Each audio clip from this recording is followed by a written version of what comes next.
starting soon. So. Yeah. So anyways, I'm heading to the boat this week. All right. It's my birthday. Good.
Welcome to the No Bull Political Arena. With your hosts, Sophia Nelson, Bill O'Reilly, Brian Mistro, and TJ McCormick. It's real voices, raw politics, and no bullshit.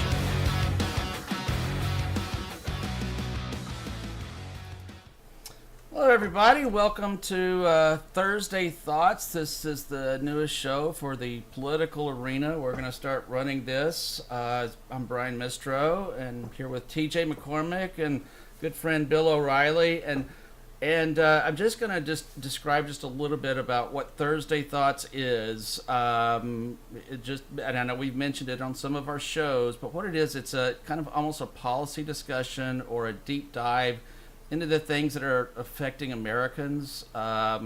It's not a political hit me back and forth. It's not it's not a lot of infighting or anything like that. And I don't know that we do that much anyways, but it's the goal of it is to really deep dive into some of these issues, to talk about them, talk through them in a lot more depth than we might, in a typical show.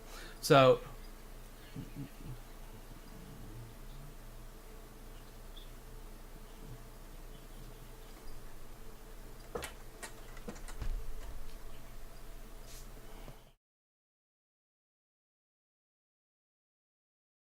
it. Well, actually, no, you won't. No, you won't. No, you won't.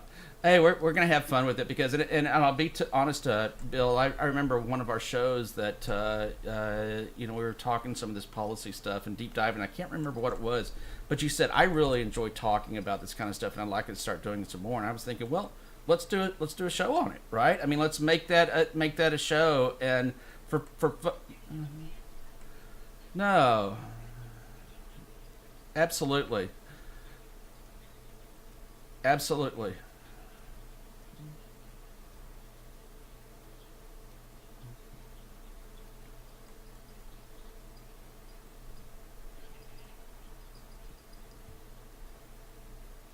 And something else that we're going to do, and I've talked to some political friends that I know that are policy wonks.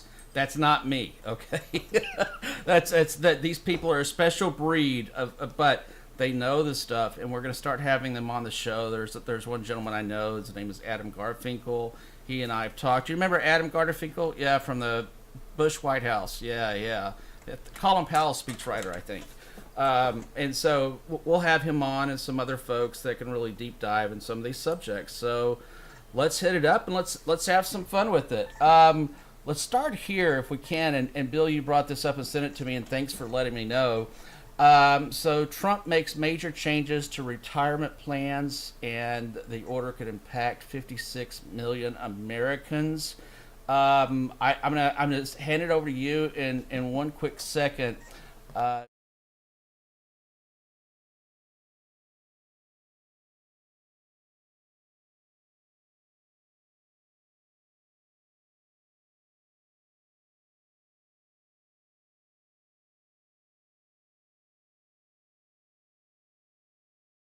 Bill, do you mind sharing? I know you've read about it, and kind of give me your thoughts about it because you sent it over. It's a good idea.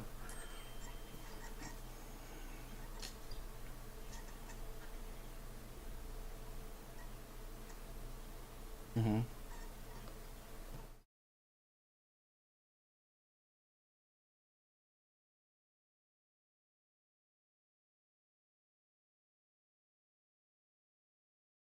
term kind of investment accounts and throw $1,000 in a year. With the way the government, I mean, whether that's philosophically correct or not for whatever movement, giving people money, it's a way to get. I mean, first of all, Social Security is on its way to collapsing, and it's a way to give wealth to young and especially young Americans that aren't from families with any wealth. They have nothing, and it gives them a start. And that $1,000 each year compounded rolls into serious cash.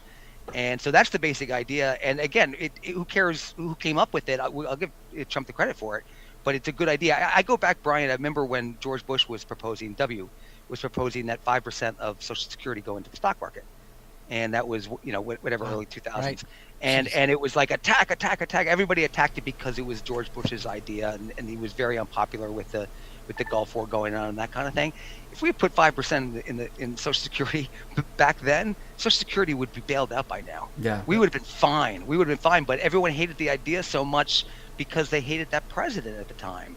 And so, anyway, so I'm very pleased because there's not a lot of things that these days that are coming along that give me great hope for the future, but this does. This Yeah. because nobody wants poverty. Nobody wants, kids struggling and not being able to go to college, and that you just go into that cycle. And we're America, we're about rising to the top from the bottom and falling from the top back to the bottom and churning it through.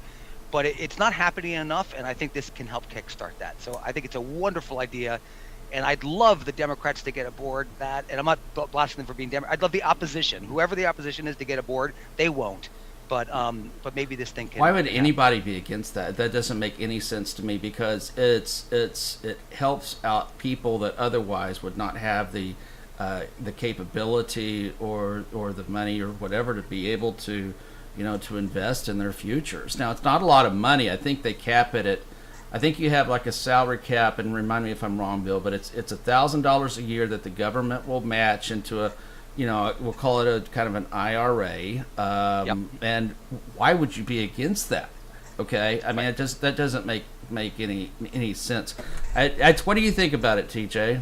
Now, I don't. No, you're not going to start beating up the Democrats. This is our Thursday thought. You got to be nice, TJ. But for Thursday, Well, on this Thursday, I think. I'm sorry, I don't know if Democrats root for poverty, but I don't think Democrats really actually care, and I really don't think that's not in the that, spirit of tonight. and I really don't think that, I really don't think that they.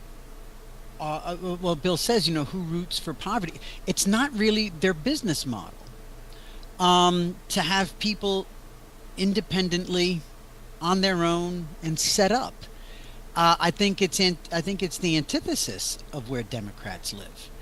And obviously I'm saying this in a very measured tone with a pleasant countenance because I am going against the spirit of The Thursday whatever. thoughts. Yeah, that. And so that and another reason why, okay, we'll take it down to this then, maybe take away my dubious assignment of nefarious ideology on the part of Democrats. Let's just say this: they're in the business of spending other people's money, not saving it. And this is the government putting a good $1,000 a year per that could be going to social programs and other pork, and they're not going to dig that. But this is effectively a social program.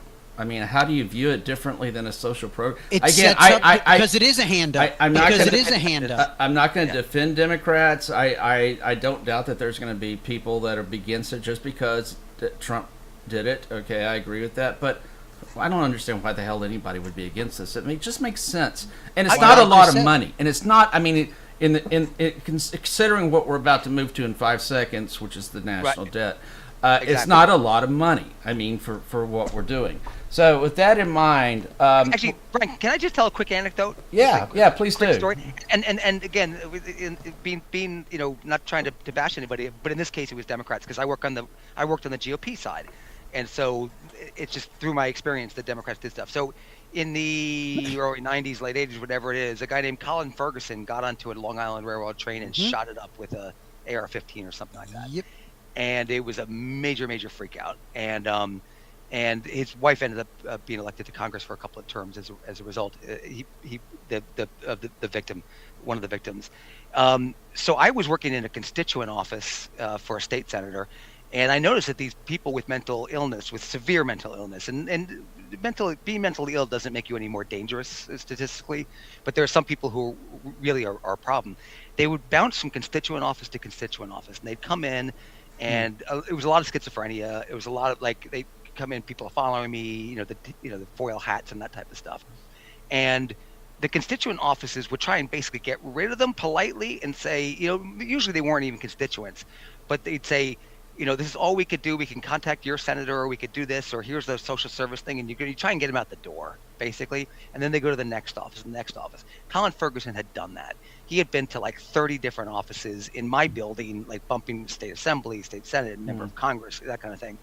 And so I had a friend working at Mount Sinai with one of the leading experts on mental illness at the time and violence. And I thought, great, we'll do a symposium at City Hall in New York, and we'll invite everybody, a nonpartisan thing. And we'll say, like, we should all work together on a system where we can, if somebody's bouncing around, we should be able to know that and find out what real help is available. And so I set the whole thing up, put a lot of work. I got, lunch for, 50 or 100 of that type of thing in City Hall, set the whole thing up, and nobody came but our staff. That was it. And this expert from, and it was, it was humiliating. Obviously, I was a young guy trying to do something of substance. And I talked to people afterwards, and they said, we're not going to a Republican event. We don't care what you put out there. No. And they were, at that point, there were 5 Republicans out of a 51-member city council. There's no threat. We had no power. It was just like literally just an echo in the background. But it was just a matter of standard policy. We won't do anything that Republicans work on. And that's, I'm afraid, and it happens on the other side too. That's, I'm afraid, kind of where we are times 10 right now. And it ain't going to cut it. And to just also just sort of enhance Bill's point, there might even be some members of whatever legislative body that see some benefit in some of these programs. They won't go. They might feel that it's worth their time, and they may have the gumption to go, but they are afraid of either their constituents beating the daylights out of them for having the gall to show up for something with the other party. Yep. Or in today's modern Democrats, if they're a middle of the road or just a leftist Democrat, having a Democratic Socialist, an AOC type, on their heels, really being a watchdog for that sort of transgression. That's kind of part of it too, and social media has a lot to do with that, man. It's funny, we're actually going to dive into social media today. That's going to be one of the things that we're going to talk about. And let's see what happens. I'm hope runs eternal. So my hope is that everybody gets behind this, because this could be one of those 80-20s. By the way, this could be one of those 80-20s because it does make incredible sense. It is the kind of thing that would cut across. See, my concern does in fact lie with the legislators themselves, with the members of Congress, but they're going to have to listen, because there's not going to be a lot of Democrat constituents who are against this. This could be one of those 80-20 issues where the whole world agrees with it, and let's see if the Democrats have the nerve to go with the 80. Democrat politicians. Yeah, yeah. Democrat politicians, because yes, by definition, because I just said their constituents would be for it. Yeah, yeah. That I'm agreeing with you. Yeah, Mhm. no, Yeah. I'm agreeing with you. Nope. Well, I didn't originally have this on what we were going to talk about today. I don't think that there's any way we're going to avoid not talking about this. And we're going to deep dive into a couple of other things, but I have to bring this up. Effectively, since the first time since World War II, the national debt has now exceeded 100% of the GDP. My God, America, what are we doing? It's insanity. This is not a Republican problem. This is not a Democratic problem. This is a pox on both houses. Okay, we are going to leave our children and our country, okay, and our ability to do things so saddled with debt. Our ability to do things like we were just talking about, with the retirement accounts. That makes that kind of stuff very, very, very difficult. Bill, what the hell? I mean, this is what are we thinking? And I'm just going to leave it with you because I'm going to go to you first because I know this is one of those subjects that's dear to your heart. Yeah. But, it's not like we're looking at it right now and saying, oh, my God, we got to fix this. My God, it's going to get worse. I mean, it's going to get worse and worse. And I'm not talking about the same. I'm saying it's going to get incrementally, exponentially worse. What the hell are we thinking? Yeah, I mean the talking point on it is that we're living we're like running up our kids' credit cards, essentially, and there's fewer of them than there are of us, and we're pulverizing them, and it's gonna have a real drag on the economy. But Simpson Bowles was Simpson Bowles was one of those commissions where they did where they had it was a bipartisan commission. It was about 18 years ago or so. And I think the debt was maybe 14 trillion then or something. It was by today's standards, a pittance. And that was one where the whole country was going to get together. We were all going to do this. And I used it in a lot of elections because I care about the issue and I had candidates that did. And then just nothing happened. Nothing happened. And I think part of it was that people grew kind of inured to it. The public can't understand that level of debt, and I include myself as the public. We were trying to find ways to, Reagan once talked about stacking dollar bills up to the moon, and the whole country went crazy at some White House press conference. Like, well, our debt is bringing us, like, you stack them up, it's going to be moon. Oh my God, the moon. When you look at the amount that we owe now, there's almost no way to explain it. You can't fathom it, and so it got pulled out of the talking points of campaigns because nobody was voting on it. The electorate wasn't going to the polls for it, and it just kind of wandered, and now we are where we are. It's ridiculous, and it's both houses. It's absolutely both houses equally guilty, and it is shameful. And we're all going to die soon. We're getting older. Our kids are stuck with this. Yeah, like, young people have no idea what we're doing to them. It's so wrong. And I'm pontificating, but it's just Well, you've got a relatively young child, TJ. I mean, how do you feel about this? Leaving your two of them. I mean, you're going to leave them with the kind of debt that they can't pay off. I mean, I don't know how they can pay it off. That's just a personal debt, That's just what I'm dying when I die. Yeah, that's just get shoveled over onto them and their mother. Let alone look. I mean. This is where I again, ever since Boris Johnson said it at that evening that Bill and I went and caught Boris Johnson at Yale, this is my one hope for AI is that, if we can cut some government bloat. I mean, it's government bloat, obviously, right? It's not just social programs. It's not just military. It's also just the state of our government and how many federal workers there are, so many of them unionized. And just with benefits in perpetuity, so many of them come into the government, their civil service jobs, like police and firemen who honorably, retire. Finally, they make it to 42 or 48 or whatever they do, and they blessedly get out safe. And our military. And military. And our military, of course. Anybody who's out there, risking their lives. But, bean counters who live in College Park, Maryland, or or some such, retiring and getting these.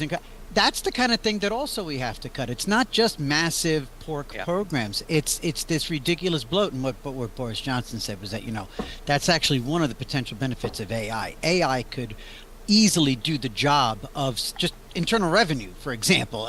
Over there, it's homeland, but or inland revenue. But yeah. IRS, the Department of Energy, all of these places that have massive amounts of pencil pushers, they could be. And look, sorry, they're unionized. Sorry, they bleed us dry. I'll say they could be replaced. Yeah. Toodaloo. The issue on the public service unions is a real one. I'm not looking to beat up anybody in public service unions, but what happens is that they become so powerful that they can dictate what they get. And in New York, I won't even begin to start. You can't take anything from back from a contract. It's tri-borough law. You have to add to it every year. Yep, and the it's just, tri-borough law. Right. You have people in their mid-40s with their second house in Florida. You know what I mean? And they're like marlin fishing, and everybody else is working till they're 92, and nothing's going to change for it because they have the power. They look at a teachers union with 300,000 teachers. Like, that's a block vote. And people don't have a seat at that table. They don't have a negotiating seat at that table. And and they are union people who work for us. Public sector unions work for us, but we don't get to negotiate. And people say, "Oh, but you elect or whatever the politicians who do that negotiating." Well, that's all worked into the weeds, and everybody, either everybody knows it or they don't know it. And look, FDR didn't like the idea of he didn't want public sector unions. It's not federal. The federal you don't have public sector unions on the federal side, just on the state side. And by the way, talk about that debt. No, wait. What about you do, don't you? I mean, aren't TSA workers unionized and FAA and aren't they unionized? Some of them are, yes. I state there are definitely federal. But in general, it's really a state issue. It's a state well, problem. Certainly state. But I'm going up to bloated federal government. I think Bill, the postal service is unionized. Is it? I didn't know it was unionized. I gotta Google that. I'll Google that in real time, because if I'm wrong, I'm wrong. Because I think FDR was the one who actually prevented federal employees from unionizing. I thought he just didn't like it. Check it. We're gonna deep dive into something else, but I just kind of, my final thought on it is, in order to fix the problem of the national debt, we're going to have to cut deep into a lot of things, and it's not just social programs or the government. We're going to have to look at the military. We're going to have to look at changing how we tax people. I mean, both sides. I know this isn't a Democrat or Republican thing, but traditionally, the Democrats want to reduce the military and they want to increase taxes, and Republicans want to reduce social programs, and cut the size of the bloated government. And the reality is that they're both right. It's probably going to take both of them. We could do an entire Thursday Thoughts just on the national debt. And the thing is, Brian, is that the figures that we're looking at are not the real figure. The figure, like the unfunded mandates, and Joe Carvin talks about this on Hinge of History a lot. The unfunded mandates by state and federal, bring that debt load up 100 times. Every single Medicaid. I'm not saying we want to get rid of it, but it's not realistic. And even just nickel and dime little regulations. You have to put this sticker in your window. Right. The collective cost of you have to put this sticker in your window, let alone things like, the impact of paid family leave. And I mean, now I think in New York State, I think dudes sometimes I conflate it with news I get from Britain, because but somewhere there is a thing where men, could be New York State, guys, I gotta Google this one too, but where you can get bereavement leave or maternity leave in the case of a miscarriage, where the husband gets to stay home for upwards of 4 weeks paid to care for Not saying it's not traumatic. We had two before we got pregnant. All Yeah, that so I did get we. it. I get it. I get it. I get it. I get it. I get it. I get it. God knows I get it. But I got something. and TJ, I and by got the way, and I was right. Yeah, and United States Postal Service, over 90% of the employees are members of the bargaining unit. Over 200,000 employees. Go, Bill. they can't, but they're not allowed to strike, and they're not allowed to negotiate as a block. They Well, then can't- what the hell but- good is it to be in a union if you Right. can't strike, because then you've got no power, Yeah, yep. right? I mean, I'm asking. They're not allowed to collective bargain for salaries. For benefits. These unions that's the operate difference. under collective. No, but there's all several American Postal Workers, National Association of Letter Carriers, National Post Office, and National Rural Letter Carriers. They may have broken them off from the other. They've public broken them off, employees. and so Possible, yeah. these unions operate under collective bargaining agreements with the USPS, and while they can negotiate, they must rely on arbitration to settle disputes. Or rather, arbitration. but that's still. They're not going through the legislature. They're not going through the Congress. Yeah. And they're getting, I mean, come on. I mean, look, you can't be that lazy without knowing you're going to get paid. You can't have that shitty an attitude. No, some of them work hard. Yeah, some they of them do. Work hard. Yeah, they bust their asses. Some of them. They When work is the hard. last time you guys walked into the post office, and it was smooth, it was efficient, you didn't get any attitude? Fuck you, Bill. Don't you dare Gotta go cross post me. office. Don't gotta you go cross me. I got to go to the post office. The guys are great. They're working, man. I have a shitty one. All right. You know, it'd be In a fun. postal code that I am not going to identify. I'm going to switch the subject for a second, but you know what would be fun, Bill, is to get Mark Sanford. He was the governor of South Carolina on our show, because he was a huge national debt hawk. Matter of fact, he ran on that. That was the thing that he ran on, as I recall. Was it 16? I don't think. Maybe it was 20. I don't remember. It was 2020. Yeah, but it was, exactly. And the issue stopped working at some point. People just glazed over. they just to quit it. listening, and it'd be interesting to get his feedback about what did he hear on the campaign trail, because it's probably just like this. You know, people like the three of us sit here to say, you know, ringing the alarm bells, but when you go out there on the campaign trail, I wonder how well that even really sets, because I wonder if the fastest way to become an unelected politician is to start taking away programs that people have become, good or bad, relying upon, you know. Dude, You'll be out in your ear. in 2 Nearly seconds, yeah. all major federal departments are unionized, with over half of federal employees classified as bargaining unit members. But they can't hold the legislatures hostage. They can't deal directly with Congress. It's illegal. But FDR but made it they're- illegal. but the thing is, though, is that they're coddled, and they're paid, and these that's my point. I don't care if they go on strike or not, because eventually they would get broken, and They there can't would be, strike. you know, They can't that's strike. what I'm saying. I don't give a shit if they can strike or not. I give a shit that they walk through life, they sleep through life knowing, and then they retire if they can at an early age, and we're all paying that for the next, and now there's the proof. It's like, you know, the biggest employer in America is the federal government. Well, that could be a whole nother deep dive thought, but I think it'd be a lot of fun to get somebody like Mark Sanford on to talk about this, because and I think we can get to him. I know some I don't know him Yeah, he's good. personally, but I think I we know can him get a to him little pretty bit, good. Yeah, so we can do touch that. So all right, let's dive into the two topics that I have worked a bit on over the last couple Fuck of my days. mailman. What? Fuck your mailman. And let's deep dive into one of my all-time favorite senators, Ben Sasse. And again, if you know me, you know I've long been a huge fan of his. He was the best politician I think that I've ever met in my life. So, anyways, he did a interview with 60 Minutes. We've played a piece of it before. We're going to deep dive into a couple of shorts that I've cut for this in our Thursday Thoughts. So let's go ahead and let's get it going. You're watching Thursday Thoughts, where we break stuff down.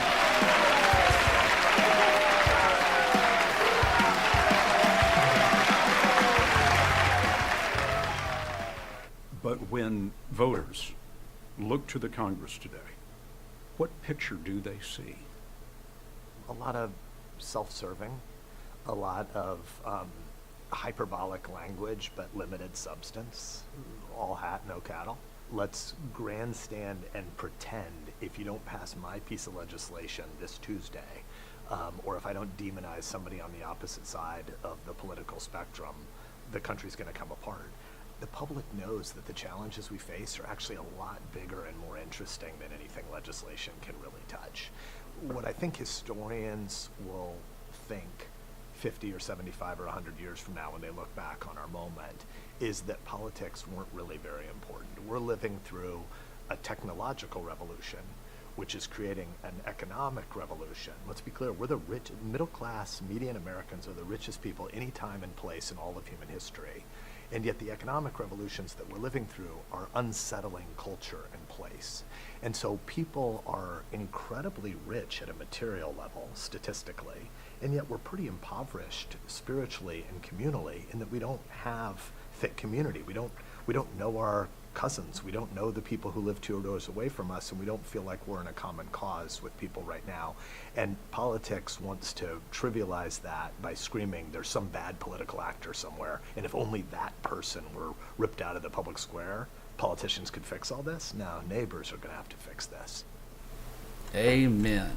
That's something that's dear to my heart, because I think that so many of the dysfunctions that we have right now in our politics aren't it's not the federal level that's the problem. We elect these people, folks, okay? As he will go on to say, when you have a 9% approval rating in Congress and over a 90% re-election, we've got a problem. We've got an issue. I have long been frustrated and of the belief that we have had, over the last 20, 30 years especially, such a breakdown in the community and knowing our neighbors, and getting involved in local politics, because a lot of the politics drops, at least, in smaller towns, not New York City, I get that. But he goes on to say it's the grandstanding of politicians, and absolutely, they both do it. They go up there, they make a point. It's that they're not, in my opinion, Bill and TJ, they're not. They don't get any benefits by trying to compromise anymore and find solutions of working together and put something out. And it's on both of them, okay? I'm sorry, both parties do this. Instead, what we've got is a system to where they don't want to pass anything, because if they do, then they're going to get beat up in a primary. But it all comes back to us electing people and looking for the federal government to fix problems that we have next door. What do you think, Bill? That one really hit me here. Because, yeah, I don't know. Yeah, go ahead. I'm sorry. No, I was just going to say, because it's something dear to my heart. And everywhere Christy and I go, we try to set up block parties. We try to get phone numbers of neighbors, and I'll just give it an example. We have some Muslims that live across the street. We have an Asian couple, a Japanese couple, and a South Korean couple. We have 2 Latinos, Hispanic, okay, around us in our neighborhood, and we do these block parties. And the thing is, everybody has to bring their own, cooking, from their region. And some of these people don't even speak. And really you and good Christy English. bring Tums. We bring Tums. I actually do a Cajun fried chicken. That should not surprise you. Okay. Nice. But it's not. It's the point is that you're getting together. You're knowing your communities. You're knowing your neighbors, and so much of that stuff is just broken down. I'll pass it over to you and TJ, Bill. So I couldn't see the clip while it was running, but was it the clip that also talked about him wanting to expand the number of congressmen? Yeah, he does talk about that in a later clip, and he's absolutely right. Clip, yeah. Yeah, I actually totally disagree with that. To me, that would be a nightmare.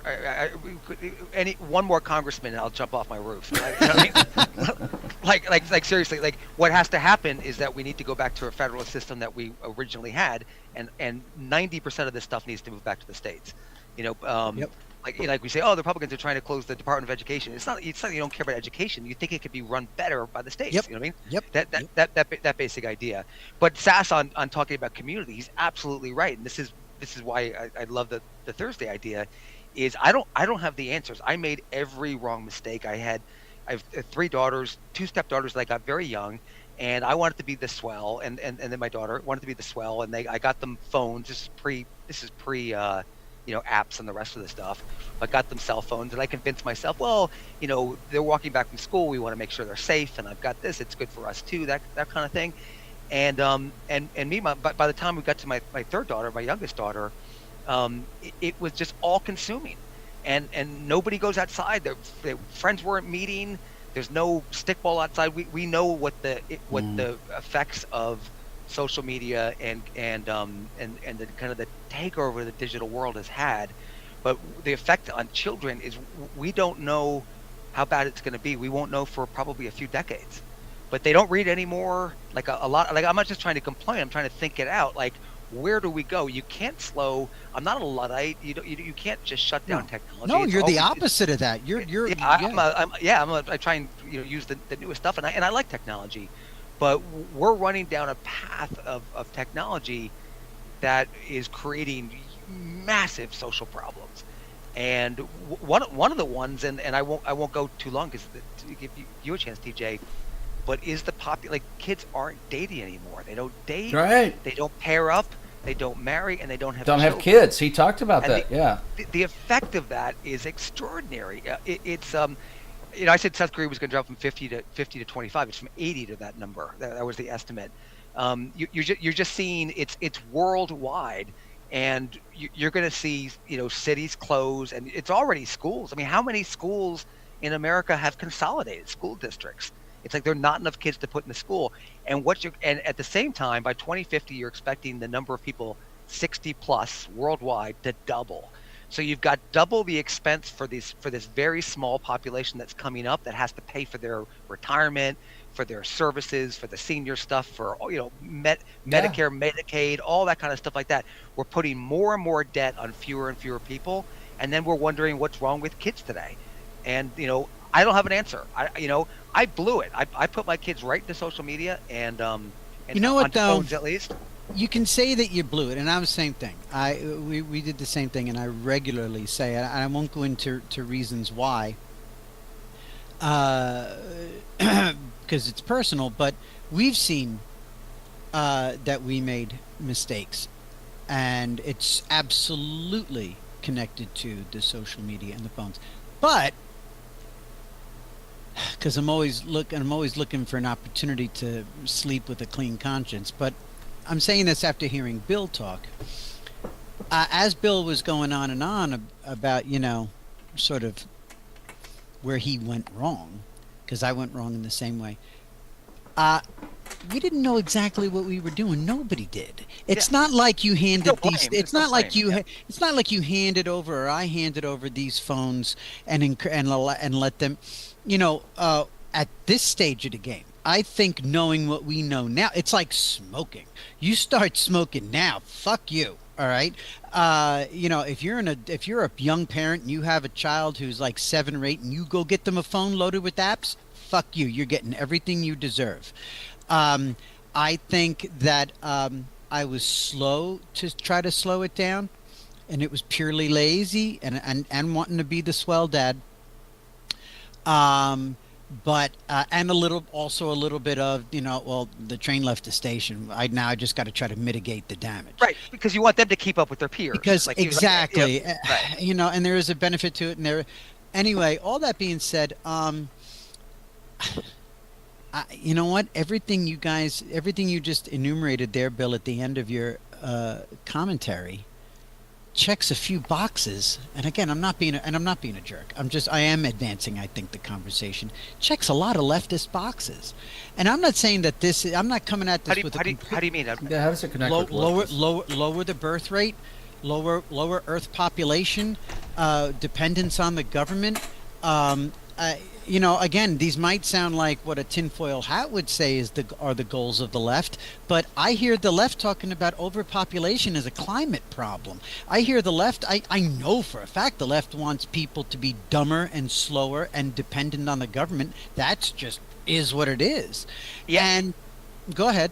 No, I was going to say I think you're right, but I don't think it's leftism alone that does that. Because yes, the population people about that for years. It's that nobody's thinking ahead. Right. Everybody's thinking about the next 3 tweets.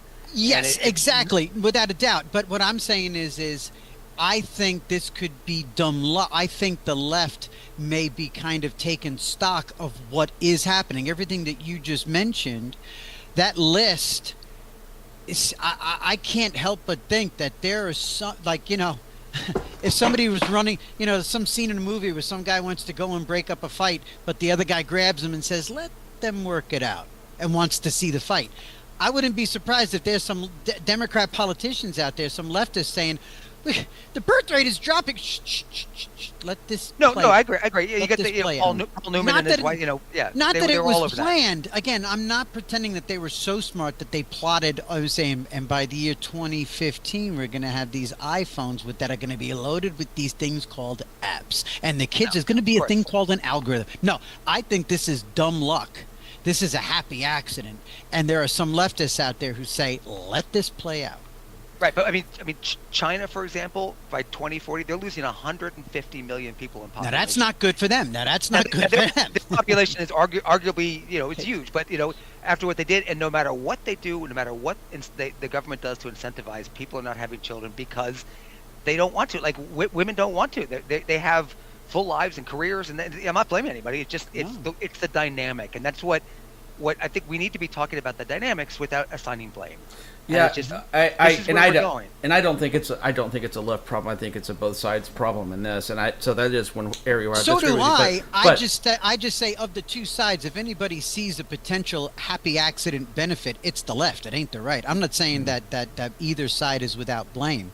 I'm just saying after Bill gave that blame. list, no blame. No. Yeah, so I can give you something that, and we're going to get Ben Sass's take on it too, because I think he's got some good views here in 1 second. But so I raised my children on a sailboat for 14 years.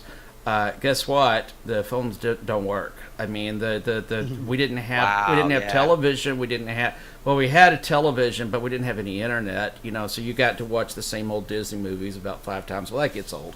So my children grew up for 14 years learning to read, getting outside, trying to fish or paddleboard or do all kinds of things, out in nature. Okay, basically how the three of us grew up, right? I mean, that's how we grew up. Yep. And what was interesting is when we came back, and this was in 2014, and they saw television, and they saw games. And it was so incredible because they would come in and they would see that television and their eyes are this big and you couldn't pull them away from it.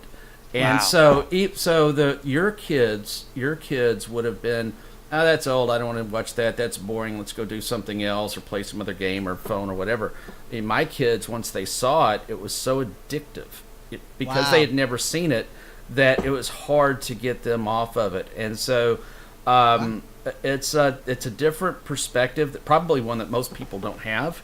But I think a lot of the social media stuff that's out there, you don't realize it, but it is made to be addictive. It is made to keep you focused on it and locked into what the next thing is going to be. I spend way too much time on X. Okay, I mean, I do that to promote what we're doing, to talk about political issues because it's important to me. But there's people that are on Facebook and they're posting all hours of the night. So I don't know. I don't know what the solution is to that, but that's a switch. Let's do this. Let's listen for just a second because Ben Sass did dive into that, and he's asked specifically, is social media the problem? Is it social media that's destroyed the politics that we've known? It's a central piece of it. Maybe let's back up a tiny little bit. I think capitalism is the most glorious economic system the world has ever known. Capitalism is not the same as consumerism. And one of the things about the largesse that post-1945 global capitalism has created for really rich American middle-class folks is a sense that maybe more and more consumption can make you happier, and that's definitely not true. And yet, we're really rich, and so we're distracted by consumerism, and one side effect of consumerism is pure segregation. And so I think one of the fundamental things that's wrong in America is young people don't know old people, and old people don't get to serve young people. There's a lot that's glorious about being 13 or being 17 or being 21, but one pretty terrible thing would be to be 15 or 17 and think 15 and 17-year-olds have wisdom, because 15 and 17-year-olds don't have fully formed frontal lobes. They don't have wisdom. And one of the things 15 and 17-year-olds need is 60-year-olds and 80-year-olds in their life. And so pure segregation is, I think, a fundamental sociological problem in America, and social media is like dumping gas on that, where we create incredible short-term incentives to do and think and kind of bubble yourself into something that implies only your narrow demographic cohort or identity politics or market niche is where life is lived. And so I do think social media is one of the fundamental problems that we're dealing with right now. Right now, almost all politicians' impulses and incentives, because of social media or because of just the cheap barrier to entry to any kind of media, is to go narrow but deep and to do a lot of fan service. It doesn't encourage a lot of self-scrutiny. It doesn't encourage a lot of humility. It doesn't encourage someone saying, you know what, I used to believe this, but I listened to somebody else and I realized I was wrong, and I've learned this new thing. There's no audience for that. You want to just say more of we're definitely right and they're definitely wrong, and that tribalism makes us pretty stupid. Yeah, so I know we've got to wrap up here, but I just want to make a couple of comments on that they're using social media politically, and from a political standpoint, and this is what we were talking about earlier, they're super deep diving into things, and the other side is always wrong, and I'm always right, and it what it does is it restricts our ability and people that on social media to want to narrow in and focus in on just that instead of saying being open-minded. Hey, TJ, maybe the Democrats aren't that bad, or maybe they do have a good idea every once in a while, and I know I'm making light of it, but I think that again, this is something we could deep dive into a lot more later. Go ahead, Bill. Yeah, I think it's worse than that, and the trouble is that we found a way to entertain ourselves. We found a way to isolate ourselves with information. Like, information has become the thing that you know you're filled with every day. But like, you know, TJ and I are both sober, and just like with alcohol or with drugs or with anything else, it feels good for a while, but it leaves you empty. There's nothing in it at the end of the day, and we're seeing empty people all over the place, including us, I'm sure, to some extent. It's that without the community, there's no soul to you. There's without religion, without, you know, all those things give you meaning and purpose in life. And I'm afraid that we're raising a generation that's feeling empty and hopeless. Yeah, absolutely. Man, well said, Bill. Well said. Yeah, and I think that Ben Sasse would totally agree with you. TJ, any last thoughts? I know we need to wrap this up. We're out of time, but I'm gonna pick up drinking again. Well, okay. And do it while you're on social media. It always makes. No, it I'm gonna more wait. exciting. I'm gonna do it right here every night. Wait till the show. Yeah. Well, audience, you know, this is something new for us, so let us know what you think. We're trying to deep dive into some of this stuff. Do you agree with Ben Sasse? Do you agree with Bill? Do you agree with TJ? You know, do you have some thoughts on what social media has done or how we can fix some of that politically? So leave us a comment. You know, make sure you subscribe to our channel. It's right there at No Bull Media Group. Of course, if you're watching this live, you're already on YouTube. Go ahead and subscribe. Press the like button.